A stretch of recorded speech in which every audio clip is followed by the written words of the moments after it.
बिस्मिल्लाहिमिनश्शैतानिर्रजीम बिस्मिल्लाहिर्रहमानिर्रहीम अस्सलामुअलैकुम रहमतुल्लाहि बरकातुहू रब्बी यस्सिर वला तुअस्सिर व तम्मिमिल खैर। आज हम लेंगे फ़ा से शुरू होने वाले अल्फ़ाज़ व मायने। अब हम यहाँ पहले पर देखेंगे क्या है यहाँ पर। घोड़ा, घोड़े को हम क्या कहते हैं? घोड़े को हम कहते हैं फ़रसुन। फ़रसुन यानी घोड़े के लिए कहा जाता है। अब हम इसके बाद देखेंगे क्या है यहाँ पर।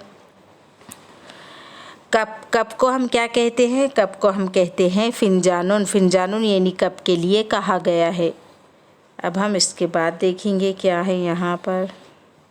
हाथी, हाथी को क्या कहते हैं हम? हाथी को हम कहते हैं फ़ीलुन। फ़ीलुन यानी हाथी के लिए कहा जाता है।